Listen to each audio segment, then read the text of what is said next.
नमस्कार, आप सभी दर्शकों का बहुत बहुत स्वागत। आप देख रहे हैं जस्ट टीवी। मैं हूं नेहा शुक्ला। स्ट्रेट टॉक लेकर एक बार फिर से आप सभी के सामने उपस्थित हूं।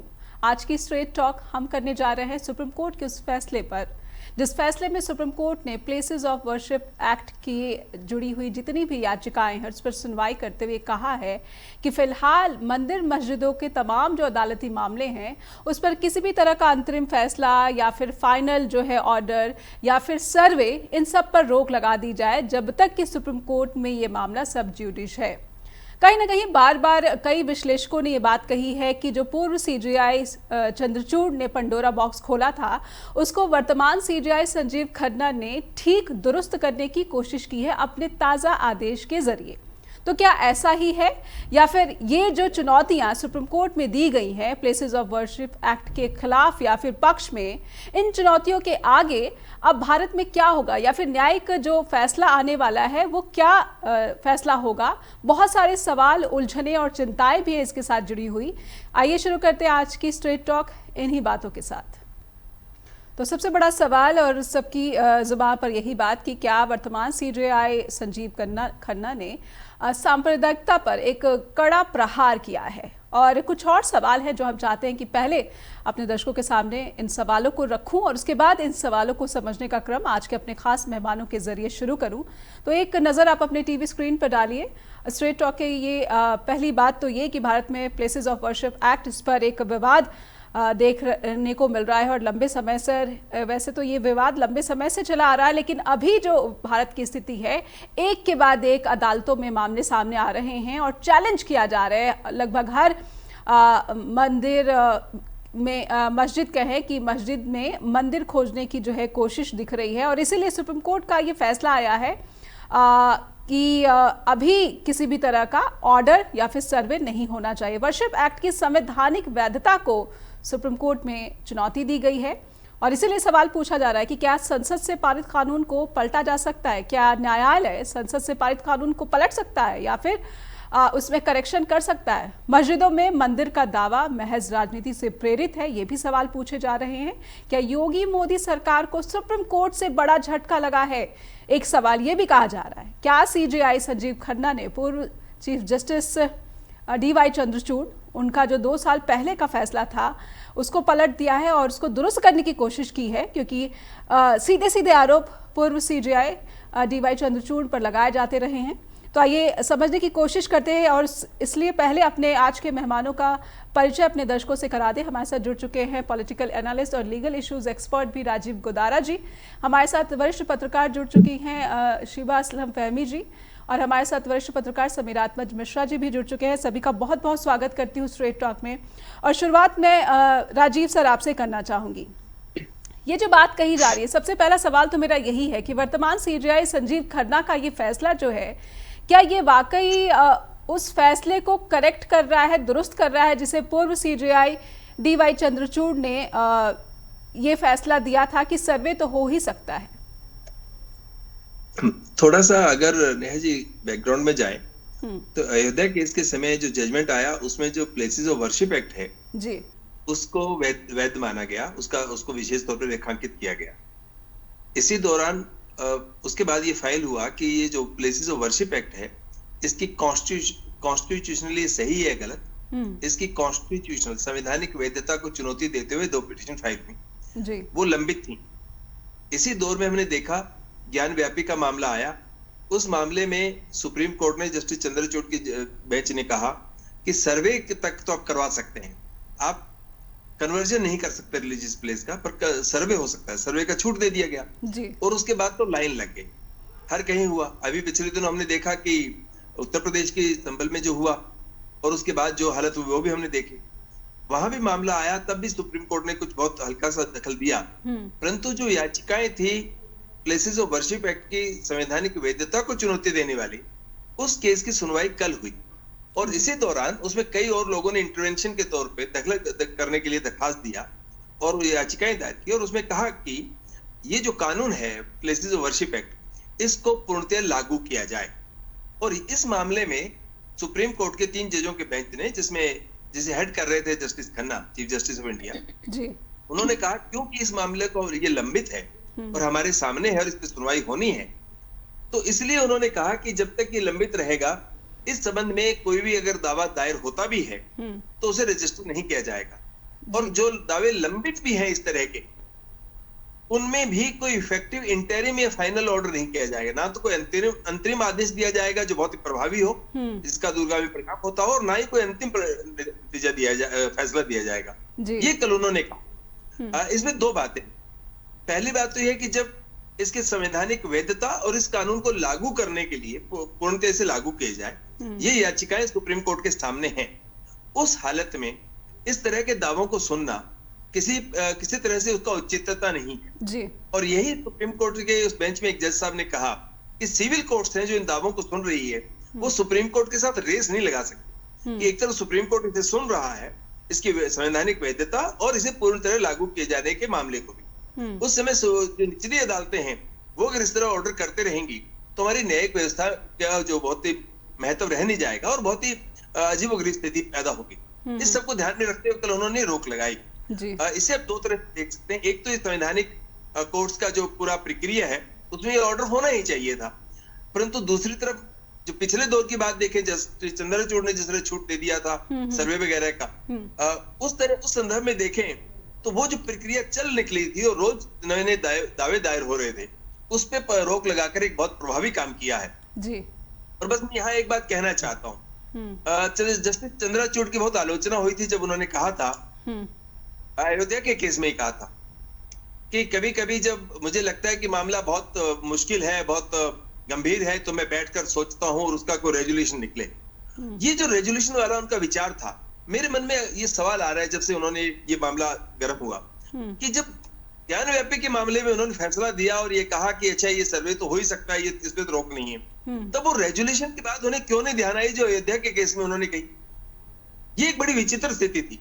अगर मैं रेजोल्यूशन का इसलिए कह रहा हूँ कि जब तक इन पिटिशन पे फैसला नहीं होता तब तक आप कुछ और ना भी सोचें, तब भी पूरे देश में एक शांति का माहौल बनाए रखने के लिए, जो तनाव पैदा किया जा रहा है उसे रोकने के लिए जिस तरह का माहौल बनाने की बड़ी सोची समझी कोशिशें और साजिशें हो रही हैं, उन पे रोक लगाने के लिए इतना तो न्यूनतम होना ही चाहिए था।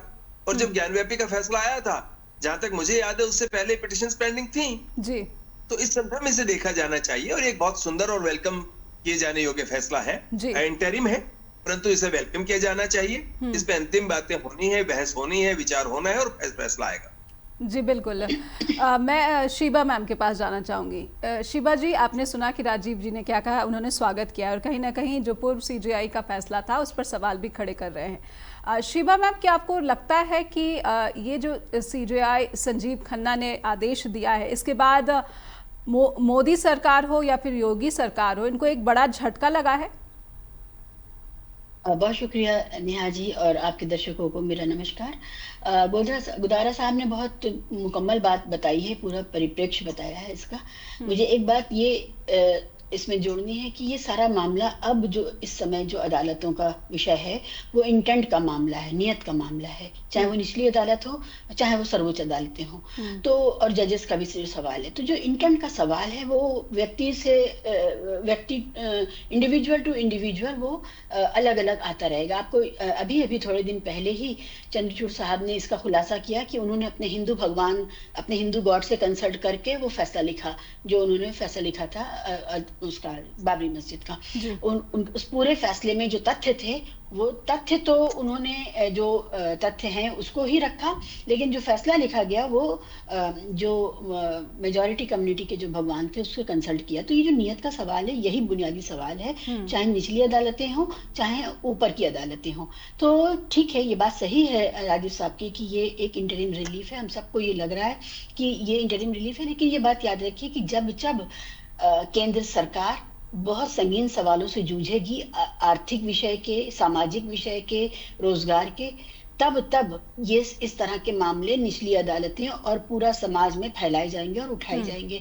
इसका सीधा ताल्लुक उन सवालों से है जिनसे इस समय भारत सरकार जूझ रही है और उसमें बहुत संगीन सवाल हैं। उसमें आपको पता है कि जो रिश्वत का सवाल है कि भारत में कितनी बड़ी रिश्वत दी है प्रधानमंत्री के मित्र ने, और उसके अलावा जो सवाल उठे हुए हैं वो हैं हमारे देश के युवाओं का सवाल है, हमारे मतलब कौन सा सवाल है जो नहीं है इस समय, जो गवर्नेंस से जिसका ताल्लुक है। तो गवर्नेंस के मुद्दे पे जब जब सरकारें घिरेंगी तब तब वो एक इशारा करेंगी, या उनके जो जजेस हैं और जो उनके ईडीज हैं, ईडी के कार्यालय हैं, ये सब कुछ एक्टिव होना जानते हैं कि कैसे डाइवर्ट किया जाए। तो मैं इसको एक मेजर डाइवर्जनरी टेक्निक के तौर पे तो देखती ही हूँ, लेकिन ये ऐसी चीज है जिसको आप नजरअंदाज नहीं कर सकते। ये संविधान का भी सवाल है, सामाजिक सौहार्द का, शांति का सवाल है, इसलिए इसको इन दोनों नजरियों से देखा जाना चाहिए।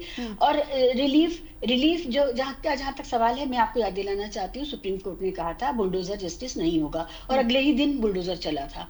तो सुप्रीम कोर्ट का जो कंटेम्प्ट है वो लगातार होता रहा है, सरकारें करती रही हैं, सरकारी तंत्र करते रहे हैं, और उसके जवाब में सुप्रीम कोर्ट ने कौन सा ऐसा कदम उठाया कि आपने हमने जो डायरेक्शन दिया उसको हाँ, जो आदेश दिए आपने उसका पालन नहीं किया, तो अब आप भुगतिए। और भुगतेंगे कहाँ से भुगतेंगे? सुप्रीम कोर्ट के पास अपनी कोई अलग पुलिस तो है नहीं, वो तो वही पुलिस है जो संभल में गोली मार रही है, जो तो यानी शिवा मैम, आप इसको किसी तरह से राहत से नहीं जोड़ रही हैं, ना ही मोदी सरकार और योगी सरकार को झटके से जोड़ रही हैं इस फैसले को। इस सवाल के साथ मैं छोटा सा ब्रेक लूंगी। मैं सिर्फ ये कह रही हूँ, संजीव खन्ना साहब ने अपना जो काम है वो किया है, और उसके लिए उनको बहुत बहुत साधुवाद, लेकिन ये सारा का सारा बहुत वैयक्तिक हो गया है, ये एक चिंता की बात है। जी, एक छोटा सा ब्रेक लूंगी, उसके बाद ये सवाल लगातार बना ही हुआ है कि क्या ये मोदी सरकार और योगी सरकार को झटका है या नहीं, या फिर सबसे बड़ी बात ये कि क्या फौरी तौर पर ही सही भारत में धर्म की बातें और धर्म पर जो बहस चल रही है उस पर कहीं ना कहीं ब्रेक लगाने का काम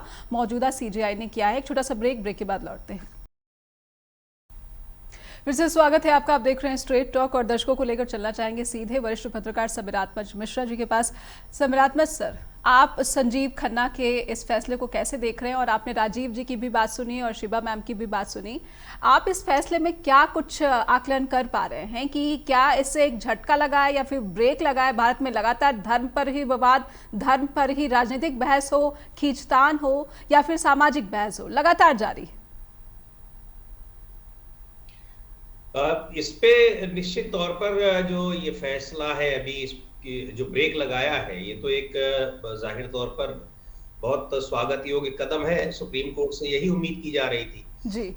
और आप इसको ये देखिए कि आपको याद होगा कुछ दिन पहले आरएसएस के प्रमुख के.एस. सुदर्शन ने, माफ कीजिएगा, मोहन भागवत ने भी कहा था कि हम हर मस्जिद के नीचे अगर शिवलिंग ढूंढने लगेंगे तो फिर इसकी कोई सीमा नहीं जी। तो और ज्यादातर जो लोग इस तरह की याचिकाएं दाखिल कर रहे हैं उनका कहीं ना कहीं ताल्लुक संस्था से, आरएसएस से या हिंदूवादी संगठनों से ही है, और नहीं भी है, प्रत्यक्ष नहीं है तो परोक्ष रूप से जरूर है जी।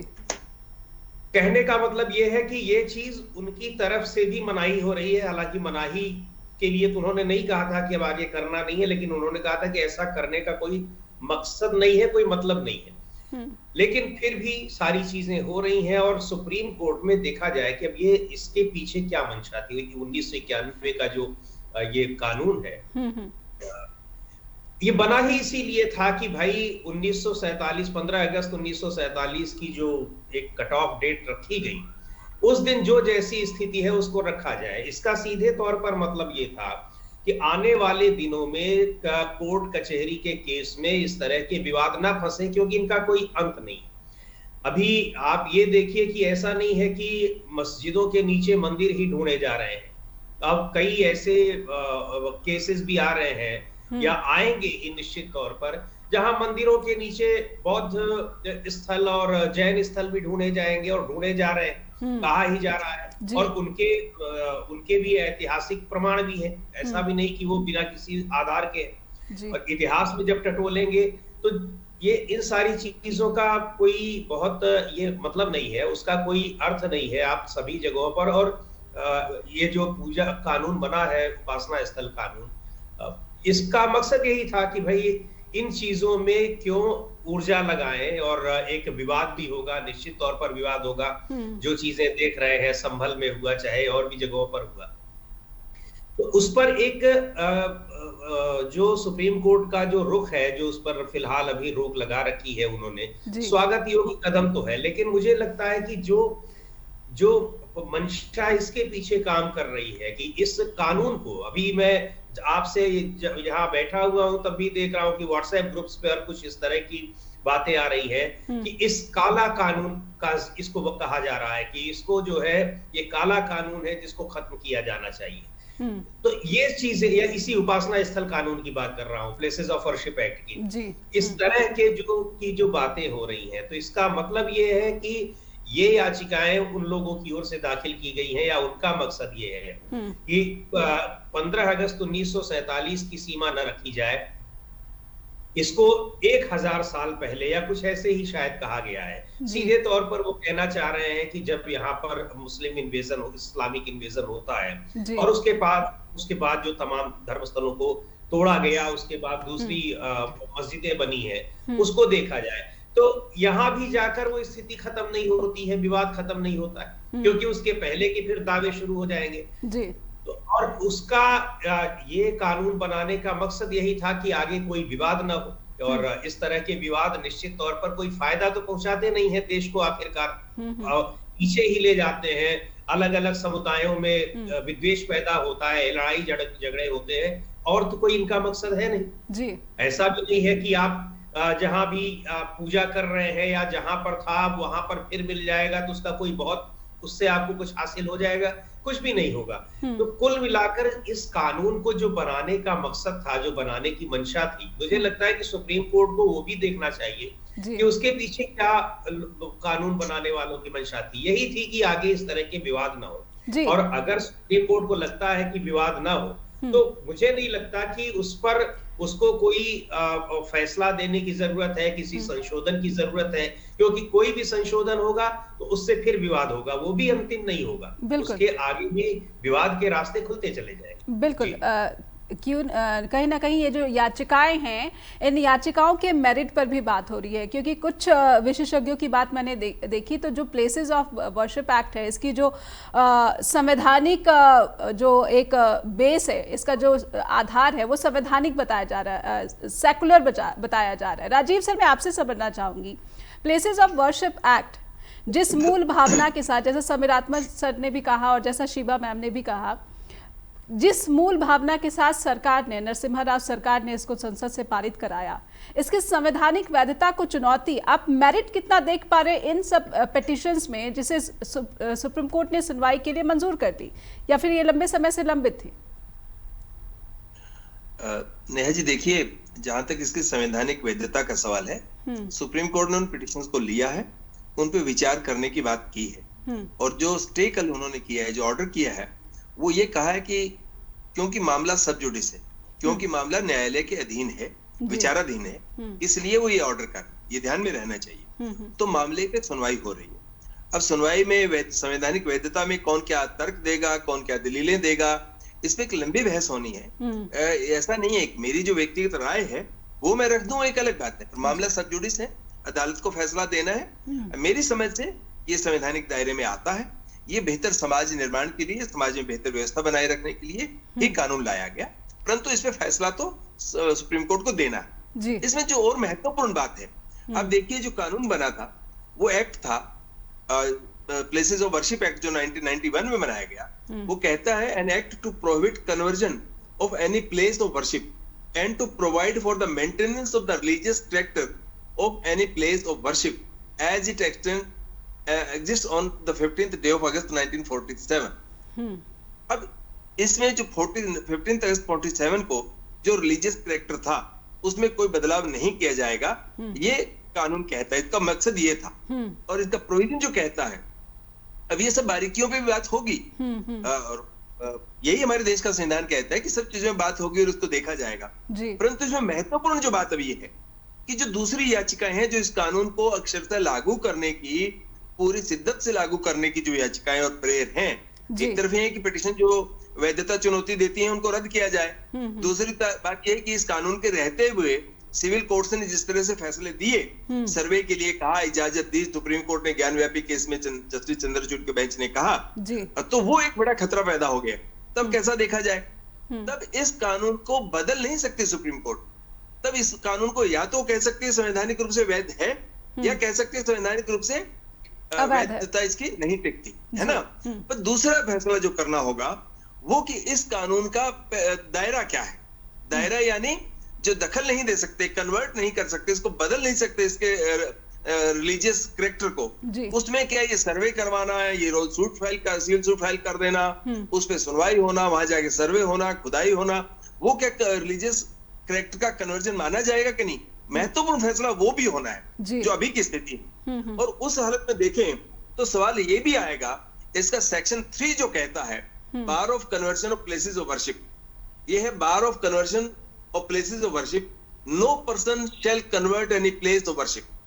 अब ये जो पर्सन वर्ड है इसके साथ भी एक इंटरप्रिटेशन जुड़ेगा, तो इसलिए और महत्वपूर्ण हो जाता है कि सुप्रीम कोर्ट अब इस मामले की सुनवाई करते हुए इस पूरे कानून की पूरे बड़ा संदर्भ जो था इसका जिसलिए बनाया गया उसे रेखांकित करे, इसको इंटरप्रेट करे और बताए कि इसके आगे जो अभी तक है कि सूट फाइल कर दीजिए, खुदाई करवा लीजिए और उसके बाद दंगे हो जाएंगे, सब हो जाएगा, उस सब को रोकने के लिए इसको परिभाषित करना कि इस कानून का दायरा कितना बड़ा है, जहां 15 अगस्त 1947 को जो रिलीजियस कैरेक्टर था उसके साथ किसी तरह की कोई छेड़छाड़, किसी तरह की मुकदमेबाजी नहीं होगी, वो एज इट इज रहेगा। क्योंकि उस समय भी तय हुआ था, उसी कानून में लिखा है कि राम जन्मभूमि, बाबरी मस्जिद, इनसे जुड़ा मामला जो इस कानून के दायरे में नहीं आता था, बाकी सबको दर रखा गया।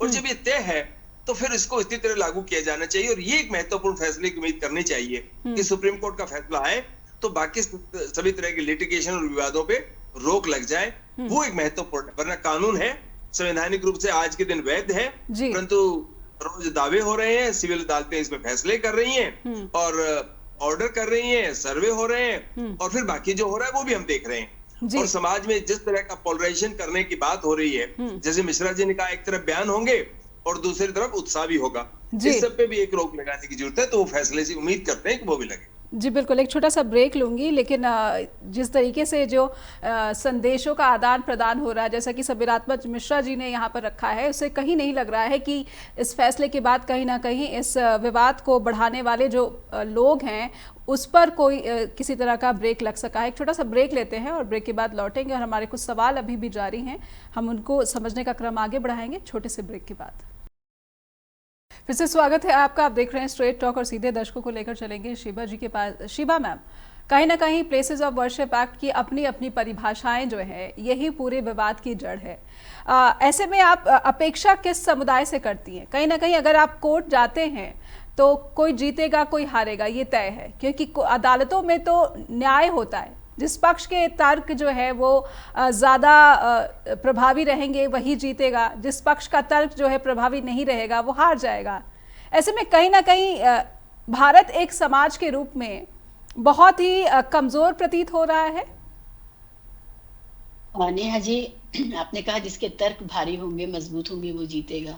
पूरा फैसला पढ़िए ना आप बाबरी मस्जिद और राम जन्मभूमि विवाद का, उसमें आपको पता चलेगा कि तर्क जिधर हैं उधर फैसला तो नहीं आया ना। तर्क में तो सारे जो पूरी बेंच है वो एग्री कर रही है कि उसके नीचे कहीं कोई मंदिर नहीं मिला है और ये साबित नहीं हुआ, और वो भूमि विवाद था, है ना, उसको आस्था बस। और ये सारा कुछ मानते हुए जब फैसला आया तो फैसला इन सारे तथ्यों से कटा हुआ था और फैसला ये आया।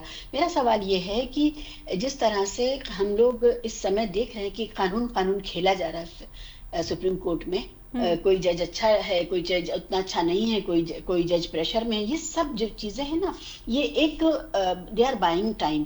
किसी दिन अगर ऐसा हो जैसा कि बाबरी मस्जिद को जब गिराया गया, ढाया गया, उस तरह की एक भीड़ लेकर के कोई भी पहुंच जाए, क्योंकि जब सर्वे हो रहा था संभल का, तो संभल का एक सर्वे हो गया था शांतिपूर्ण ढंग से, लेकिन उनको लगा कि जो डिजायर्ड रिजल्ट है, जो चाहते थे, वो वांछित उनको परिणाम नहीं मिला, तो दूसरे दिन दोबारा गए और बदतमीजी से नारे लगाते हुए गए। और वो नारे भी हैं वीडियो में, और जब नारे लगाते हुए गए और उसके बाद एक पैनिक का माहौल उन्होंने क्रिएट किया, तो ये कोई हिंदू मुस्लिम दंगा तो था नहीं, पुलिस ने सीधे गोली मारी मुसलमान लड़कों को जो वहां इकट्ठे हुए थे विरोध करने के लिए कि ये नारे और ये सब जो हो रहा है। तो सवाल यही है कि ये तो एक तरफा है, इंडियन स्टेट पूरा अपनी पूरी माइट के साथ में और अपने हर विभाग के साथ में, अपनी पूरी मशीनरी के साथ में एक समुदाय के विरुद्ध खड़ा हुआ है। तो जिस दिन वो चाहेगा, वो एक भीड़ होगी, उसको जो चाहेगी वो उसको करने की इजाजत दी जाएगी। और हाँ, जैसे कल्याण सिंह को एक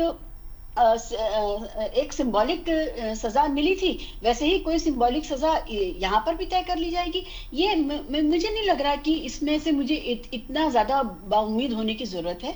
यहाँ पर मैं बिल्कुल बाउम्मीद नहीं हूँ। जिस दिन सरकार को ये जरूरत महसूस होगी कि सारी हेडलाइंस वो मोड़ दें, कहीं और ले जाएं, उस दिन वो ये कर लेंगे आराम से। संभल में भी यही हुआ है। और ये जो कानून की जो पैंतरेबाजी चल रही है, ये बहुत क्षणिक है। ये जब हम इस आज से 8 साल बाद, 10 साल बाद जब पीछे मुड़ के देखेंगे तो ये उसी तरह का एक चैप्टर ही आपको नजर आएगा। ये होता हुआ दिख रहा है। निचली अदालतें हों चाहे ऊपर की अदालतें हों, कोई कुछ भी कह के जा रहा है। एक इलाहाबाद हाईकोर्ट के जज ने जिस तरह से बातें करी हैं, और आपको पता है यादव साहब ने जो जिस तरह से एक कम्युनिटी के विरुद्ध जहर उगला है, वो आपको पता है। तो ये सिर्फ क्योंकि दुनिया को भी मुंह दिखाना और अपने को ये कहते रहना है कि हम दुनिया का सबसे बड़ा लोकतंत्र है, तो उसके तकाजों को पूरा करने के लिए ये सब चल रहा है। लेकिन हम लोग बच्चे नहीं है ना, इतने मासूम है कि हमें दिख ना रहा हो कि अभी तो 92 में ये हुआ ही है, जो तो इसलिए ये कोई बड़ी बात नहीं है। जी जी बिल्कुल। समीर आत्मज सर, संसद में संविधान पर चर्चा और एक तरफ संवैधानिकता पर ही एक सबसे बड़ा सवाल जो है सुप्रीम कोर्ट में चल रहा है। मैं आपसे समझना चाहती हूँ, जिस मूल भावना के साथ भारत का संविधान जो है रचा गया, लिखा गया बाबा अंबेडकर साहब की तरफ से, धर्मनिरपेक्षता, क्या धर्मनिरपेक्षता जिसके बारे में मैं समझना चाह रही हूँ कि प्लेसेस ऑफ वर्शिप एक्ट कहीं ना कहीं लाया ही इस मकसद से गया था कि जो धर्मनिरपेक्षता एक मूल भावना है भारतीय संविधान की, उसको कहीं ना कहीं जो उसको निहित रखा जाए, उसको ध्यान में रखा जाए। क्या धर्मनिरपेक्षता पर आपको लग रहा है कि ये बहुत बड़ा फैसला है सीजेआई का, संजीव खन्ना जी का, और ये सत्ता पक्ष को भी मानना होगा? जी, एक उस धर्मनिरपेक्षता को बनाए रखने की कोशिश तो ये हो सकती है, मैं मान सकता हूँ, और निश्चित तौर पर ये है, क्योंकि जिस तरह से आए दिन लगातार कोई न कोई इस तरह से हो रहा है, और अगर माने तो लगभग 1000 से ज्यादा विवाद इस तरह से पूरे देश भर में जी। उस प्रक्रिया पर रोक लगाने की कोशिश तो जरूर इसको कही जाएगी निश्चित तौर पर। लेकिन यह आपने सही बड़ा अच्छा उल्लेख किया कि संविधान पर चर्चा हो रही है, संविधान को बचाए रखने पर चर्चा हो रही है, संविधान ने अब तक क्या अर्जित किया और क्या खोया है, नुकसान हुआ है उसका, उस पर चर्चा हो रही है। लेकिन आप ये भी देखिए कि जिस समय संविधान पर चर्चा हो रही है, उसको अडॉप्ट करने के 75वीं वर्षगांठ पर व्यापक चर्चा कराई जा रही है, विपक्ष के ही अनुरोध पर कराई जा रही है, लेकिन कम से कम कराई जा रही है। लेकिन उसी समय हम लोग संसद के भीतर भी क्या देख रहे हैं, संसद के भीतर एक तरफ राज्यसभा के सभापति के खिलाफ अविश्वास प्रस्ताव का नोटिस दिया जा रहा है कि वो उनकी कार्यशैली ठीक नहीं है, वो पक्षपाती हैं, उन पर जो आरोप लगे हैं, और दूसरी तरफ इलाहाबाद हाईकोर्ट का जिसका जिक्र शीबाजी कर रही थी, उनके खिलाफ इम्पीचमेंट का नोटिस दिया गया है। तो ये भी देखने वाली बात है कि संविधान हमारा कहां पहुंच गया है। हाई कोर्ट के जज, उनका शेखर यादव साहब, जस्टिस शेखर यादव साहब का जो बयान है, और एक धार्मिक संगठन का कार्यक्रम धार्मिक संगठन के बैनर तले हाई कोर्ट के परिसर में हो रहा है, और उसमें वो इस तरह से बोल रहे हैं जैसे किसी एक धार्मिक संगठन, धार्मिक राजनीतिक पार्टी के नेता, उनका पूरा का पूरा बयान अगर सुना जाए, सभी ने सुना है। तो ये अपने आप में इस पर एक बहुत ही कह लीजिए कि बहुत अजीबोगरीब चीज है, बात है कि संविधान कहाँ गया है, और उसका जो नेचर है, उसका जो संवैधानिक ढांचा है, उसकी बहुत सारी चीजें हैं, सेकुलर नेचर है, उसका सोशलिस्ट नेचर है, जिनकी हम बात करते हैं मूल ढांचे की, उन सबको बनाए रखने की जरूरत अगर है, तो ये जो वर्शिप एक्ट कानून लाया गया था, इसके पीछे भी मकसद वही है। ये बात बिल्कुल राजीव जी बिल्कुल सही कह रहे हैं कि उसकी जब कानून की परीक्षा होगी तो जाहिर सी बात है कि पक्ष विपक्ष दोनों तरफ से बहुत सारी चीजें आती हैं, एक एक शब्द की मीनिंग निकाली जाती है। लेकिन अगर ये भी देखा जाए कि वो कानून किस मूल भावना के तहत लाया गया, उसको लागू करना कितना असरदार होगा देश और सब देश में रहने वाले जितने समुदाय हैं लोगों की, पर ये असरदार तो हुआ है। समीर आत्मज सर, मैं रोक रही हूँ, इस कानून का असर तो आप समाज में देख पा रहे हैं? नहीं, बिल्कुल। आप ये देखिए कि उसका दिखाई तो पड़ा ही, अब तक 91 में ये लाया गया है कानून, और उसके बाद से आपको इस तरह की चीजें नहीं दिखी हैं। अचानक से तब दिखने लगी जब इस पर ये फैसला आया। जो बाबरी मस्जिद, जिसको इस कानून से अलग रखा गया था, अलग इसलिए रखा गया था कि वो ऑलरेडी सब जुडिस था। जी जी। उस पर जो फैसला आया, और निश्चित तौर पर वो फैसला अपने आप में बहुत विवादित है, बहुत, चूंकि फैसला भले ही वो संवैधानिक पीठ का फैसला रहा, लेकिन बहुत सारे तथ्य हैं जिसको लेकर लगातार उस फैसले की आलोचना होती है, डीवाई चंद्रचूड़ की भी आलोचना होती है। और उसमें सबसे महत्वपूर्ण बात ये जो कही गई है, जिस पॉइंट को आधार बनाकर याचिकाएं भी दाखिल की गई हैं, कि उसके मूल स्वरूप को मेंटेन रखने की बात कही है, कि 15 अगस्त 1947 को जो था जी, उसको पहचानने की, जानने की, सर्वेक्षण की बात नहीं कही गई है इस कानून में। लेकिन सवाल उठता है कि सर्वेक्षण करके आप क्या उसमें निकालेंगे और कैसे करेंगे सर्वेक्षण? जी, किसी एक इमारत के नीचे कौन सी इमारत धंसी है, जब उस इमारत को आप खोद डालेंगे तभी तो पता लग जाएगा, अगर पता लगना है तो, है कि नहीं? बाकी इतिहास के तमाम तथ्य, किसी भी इमारत के बारे में क्या कहते हैं, वो सारी चीजें पता है। बिल्कुल। आखिर इसके जरिए तो आप इसकी इजाजत अगर दे रहे हैं, तो फिर इसका मतलब सीधे ये है कि 10 साल बाद आप उसको गिराने की, ढहाने की भी इजाजत देंगे, और नहीं भी देंगे तो वो ढह ही जाएगी। जी बिल्कुल। तो वही बात है कि कानून में आप बहुत सारे पेश निकालेंगे, लेकिन अगर उस कानून को इस ढंग से उसका परीक्षण किया जाए, एग्जामिन किया जाए कि उसके पीछे मकसद क्या है, भावना क्या है, तो मुझे लगता है कि एक नजरिया दूसरा होगा, फैसला भी दूसरा आएगा। बिल्कुल। तो कानून, या फिर कानून को कैसे, क्या मायने निकाले जा रहे हैं, उसके मकसद पे भी बहुत ज़्यादा निर्भर करता है कि क्या जो है समाज के लिए ये फैसला असर डालेगा। एक छोटा सा ब्रेक लेंगे, उसके बाद राजीव जी के पास जाएंगे और समझने की कोशिश करेंगे कि अब इस फैसले के आगे वो क्या देख रहे हैं, क्योंकि 4 हफ्तों का केंद्र सरकार को समय दिया गया है हलफनामा दायर करने के लिए। इसके दौरान और इसके आगे अब क्या अदालत में जो है ये अपेक्षित किया जा सकता है। एक छोटा सा ब्रेक के बाद लौटते हैं। फिर से स्वागत है आपका, आप देख रहे हैं स्ट्रेट टॉक और सीधे चलेंगे राजीव जी के पास। राजीव सर, अब इसके आगे आप क्या देख रहे हैं? 4 हफ्तों में केंद्र सरकार को हलफनामा दायर करना है, क्या अपेक्षा की जा सकती है? क्योंकि कानून की परिभाषा अपनी अपनी, जैसा व्यक्ति वैसी परिभाषा, शिवा जी ने भी कहा है, समीरात्मक जी ने भी कहा है, और कहीं ना कहीं आप भी इससे सहमत हैं। नहीं, मैं इसको इसी तरह से नहीं कहना चाहूंगा, पर मैं ये कहने से पहले एक दूसरी बात कहना चाहता हूँ। मिश्रा जी ने एक बात कही, शेखर यादव जो इलाहाबाद हाई कोर्ट के जज हैं, उनका जिक्र करते हुए जी, इन्होंने कहा कि वो ऐसे बोल रहे थे जैसे कोई धार्मिक नेता हो। मैं इस बात से असहमत हूँ। मिश्रा जी ऐसे नहीं बोल रहे थे जैसे कोई धार्मिक नेता हो। समझिए, धार्मिक नेता ऐसे नहीं बोलता है, सांप्रदायिक नेता ऐसे बोलता है। तो मैं सुझाव के तौर पे मेरा विचार ये कि वो सांप्रदायिक नेता की तरह बोल रहे थे। धार्मिक नेता तो धर्म की बात करता है, अपने धर्म की बात। बिल्कुल आप सही कह रहे हैं, मेरा कहने का आशय भी वही था, और मेरे मुंह से सांप्रदायिक के बजाय धार्मिक निकला। एकदम आप सही कह रहे हैं जी। लेकिन किसी जज का धार्मिक नेता की तरह बोलना भी बिल्कुल ही ये अनुचित है।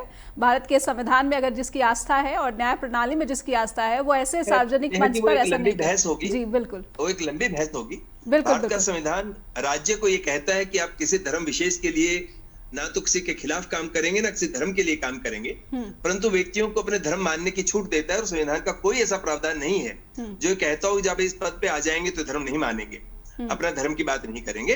परंतु उसमें भी दिक्कतें हैं। तो फैसला लिखा है ना अपने भगवान को कंसल्ट करके। चंद्रचूड़ का फैसला सबसे बड़ी मिसाल है कि धार्मिक आदमी कैसे सोचता, सांप्रदायिक नहीं। जी नहीं, धार्मिक व्यक्ति संवैधानिक पद पर एक अलग बहस है। मैं सोच रही कि हम बिल्कुल अपने बिल्कुल जो मैम से मैं मेरी जो दूसरी बात जिन्होंने कही, मैं उस तरह से अपनी बात को आर्टिकुलेट नहीं करता हूँ कि व्यक्ति बदलने से संविधान बदलता है। ये सही है कि व्यक्तियों के अपने प्रेजुडिसेस होते हैं, व्यक्तियों की अपनी आइडियोलॉजी होती है। और अभी तो जस्टिस चंद्रचूड़ ने ही कहा था प्रॉपर्टी राइट्स वाले केस में, ये कहते हुए और कृष्णा अय्यर पे टिप्पणी करते हुए कि उनका आइडियोलॉजिकल पोजीशन था।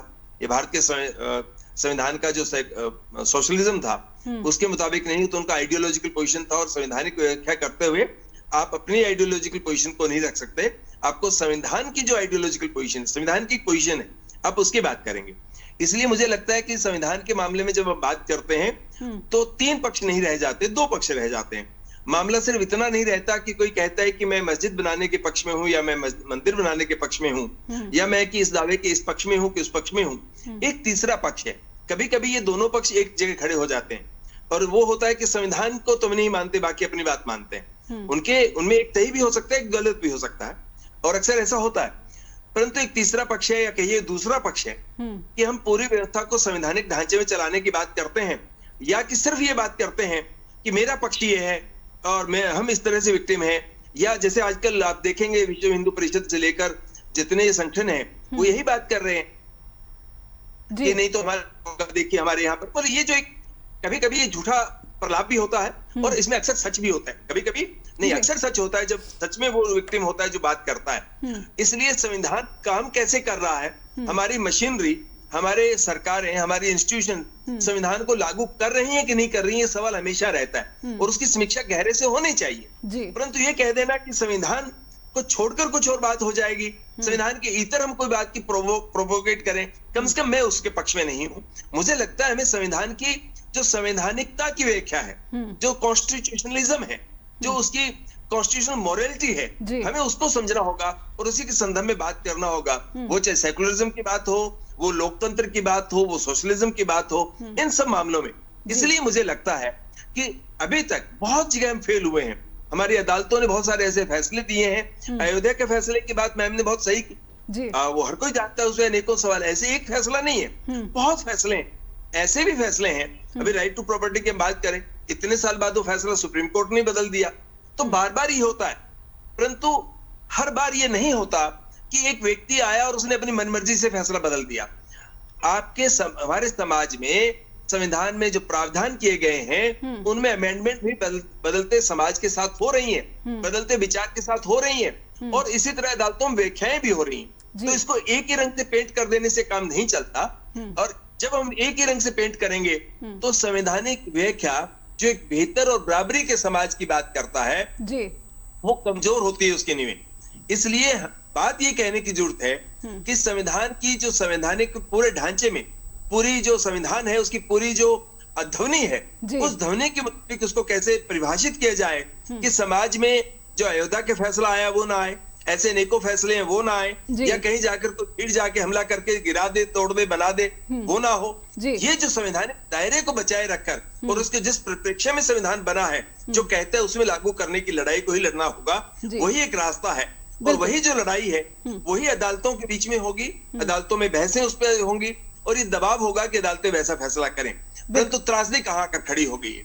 त्रासदी ये है कि जब शेखर यादव बीएचपी के सम्मेलन में भाषण देते हैं जी, तो अचानक हमारे बहुत सारे साथी कहते हैं कि इस तरह का पॉलिटिकल व्यू नहीं होना चाहिए, जाना नहीं चाहिए। परंतु दूसरी तरफ हम बहुत सारे पॉलिटिकल दायरों में देखते हैं और इस तरह के क्षेत्रों में जाकर भाषण देते हैं, सिटिंग जज भी जाते हैं, रिटायर्ड जज जाते हैं। सवाल ये है कि क्या वो भाषण हमारे संवैधानिक दायरे के मुताबिक है?